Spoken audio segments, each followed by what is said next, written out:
គុណណាស់ថាមនុស្សថោកទាបកញ្ញាសូមមេត្តាផងខ្ញុំពិការភ្នែកឯងចាត់ទុកខ្ញុំជាក្មេង3ឆ្នាំមែនទេខ្ញុំនឹងវាយឯងឲ្យស្លាប់ទៅអាមនុស្សកម្មគុណហេតុអ្វីគាត់មិនកេះឬមួយគាត់ពិតជាពិការភ្នែកមែនឯងពិតជាពិការភ្នែកមែនឬខ្ញុំពិតជាពិការភ្នែកមែនពិការខ្លាំងពិការភ្នែកអស់ជាច្រើនឆ្នាំហើយអីចឹងសម្ពុតវែងដែលខ្ញុំស្លៀកនេះពណ៌អ្វីចង់សាកល្បងប្រតិកម្មរបស់ខ្ញុំមែនទេខ្ញុំមិនល្ងងដល់ម្លឹងទេខ្ញុំជាមនុស្សពិការភ្នែកតើខ្ញុំដឹងពណ៌សម្ពុតរបស់កញ្ញាយ៉ាងម៉េចទៅឯងប្រហែលជាចង់បោកខ្ញុំទៀតហើយមើលទៅពីដំបូងខ្ញុំបានភ្លេចរឿងដែលខ្ញុំពិការភ្នែកទៅហើយតែកញ្ញាបានសួរខ្ញុំពីពណ៌សម្ពុតរបស់នាងធ្វើឲ្យអនុស្សាវរីយ៍ដែលកប់ទុកជាច្រើនឆ្នាំបានផុសឡើងវិញតាមពិតខ្ញុំជាមនុស្សពិការភ្នែកសោះកុំយំវាជាកំហុសរបស់ខ្ញុំទាំងអស់សូមទោសកញ្ញាគុំជឿគាត់អីមើលគាត់ទៅគាត់គ្មានទម្រង់ជាមនុស្សពិការភ្នែកសំបីបន្តិចស្នាមភ្នែកភ្លឺថ្លាច្បាស់ជាកំពុងសម្ដែងហើយមែនហើយខ្ញុំផ្ទាល់បានឃើញគាត់រត់មកវីគូតនាងលឿនណាស់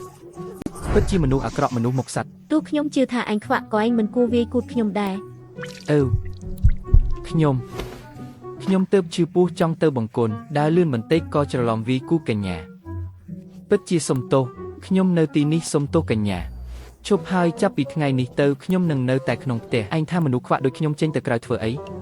ខ្លាចគេបុកគេដើរដួលរហូតពេលខ្លះបុកដើមឈើធំទៀត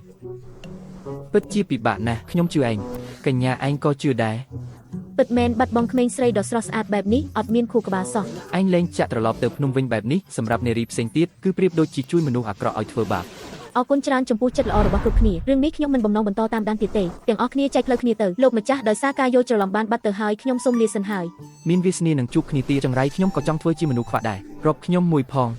ប្រព័ន្ធចង្រៃស្ទើរតែត្រូវគេវាសម្លាប់ហើយកន្លែងនេះមិនគួរនៅយូរទេប្រញាប់រត់ចេញឯងមើលខ្ញុំថាគេសម្ដែងមែនទេភីមនុស្សគ្មានកិច្ចខ្មាស់ថៅកែមីមួយចានធំថែមពង2នំប៉ាវមួយកន្ត្រកវ៉ពីចានស្បៃជ្រក់កន្លះគីឡូខ្ញុំឮថាមាននិកាយមួយឈ្មោះពេញសុយសេនយូថ្មីនេះពួកគេកំពុងជ្រើសរើសសិស្សតើអ្នកមានចំណាប់អារម្មណ៍ទេពេញសុយសេនយូតើវាជានិកាយប្រភេទអ្វីខ្ញុំមិនដែលឮសោះ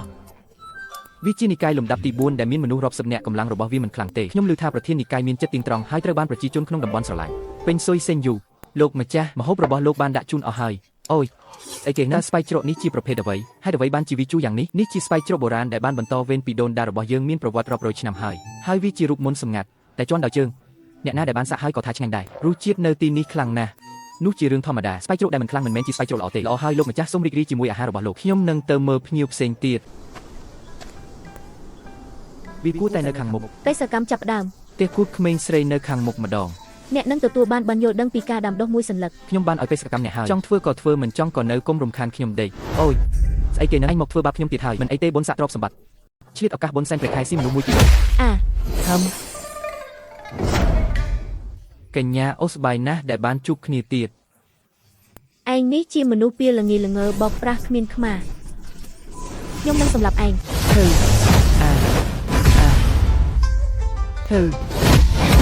បងស្រីខ្ញុំខុសហើ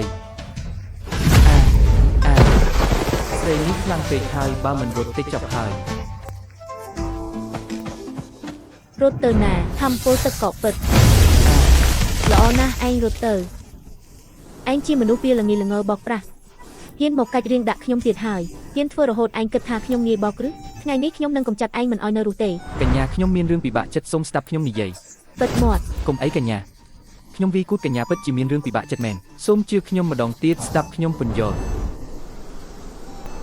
និយាយតាមពិតខ្ញុំមានជំងឺដែលព្យាបាលមិនជាសល់តែប៉ុន្មានខែទៀតប៉ុណ្ណោះតែខ្ញុំមិនដែលប៉ះដៃស្រីណាទេខ្ញុំមិនចង់សោកស្ដាយរហូតទេទើបខ្ញុំប្រើមធ្យោបាយនេះខ្ញុំពិតជាធ្វើរឿងបែបនេះជាលើកទី1មិនមែនទេខ្ញុំធ្លាប់ធ្វើតែ2ដងទេហើយចៃដន្យណាស់ដែលបានជួបអ្នករាល់ពេលមើលទៅយើងមាននិស្ស័យច្រើនណាស់ឯងមនុស្សមុខក្រាស់អត់ខ្មាស់គេ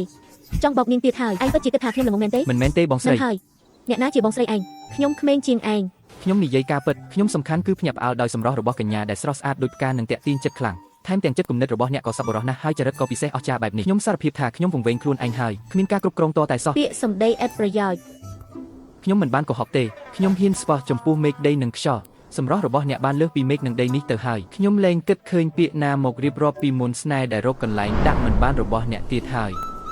យខ្ញុំជឿថាក្នុងโลกនេះសម្រស់របស់អ្នកគឺជាលេខ1ដោយសារតែឯងស្មោះត្រង់បែបនេះខ្ញុំនឹងទុកជីវិតឯងទោះប្រហារជីវិតអាចលើកលែងបានប៉ុន្តែទោះរស់នៅពិបាកនឹងរួចទេឯងជាមនុស្សអាក្រក់អត់ខ្មាស់គេបើឯងចុះពីភ្នំមិនដឹងថានឹងធ្វើរឿងអាក្រក់ប៉ុន្មានទៀតទេ ដូច្នេះខ្ញុំនឹងនាំអ្នកត្រឡប់ទៅនិកាយវិញ មិនមែនទេយើងកំពុងនិយាយគ្នាស្រួលមិនក៏ប្រែប្រួលលឿនម្ល៉េះដាក់ខ្ញុំចុះអាហាពិតជាចៃដន្យមែន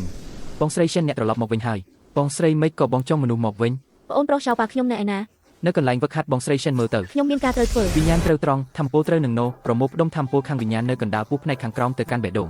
ខ្ញុំប្រាប់ឲ្យឯងបង្វិលធម្មពលខាងវិញ្ញាណឯងចង់ស្អីអញឲ្យឯងបង្វិលធម្មពលឯងបែរជាបញ្ចេញស្អីគេឯងមិនពេញចិត្តនឹងអញមែនទេអត់ទេលោកគ្រូខ្ញុំញ៉ាំច្រើនពេកតាំងពីព្រឹក ប៉ា គេជាអ្នកណា មនុស្សម្នាក់នេះអត់ខ្មាស់មែនគេវាយគូតខ្ញុំវាយពីរដងទៀតដូច្នេះខ្ញុំក៏ចាប់គេមកវិញឲ្យប៉ាចាត់ការទៅ អត់មានហេតុផលទេសំបីគូតកូនស្រីដ៏គួរឲ្យស្រឡាញ់របស់ខ្ញុំក៏ហ៊ានវីដែរវ៉ាន់ឆុងចាប់អាមួយនេះទាញវាចេញទៅសម្លាប់ទៅ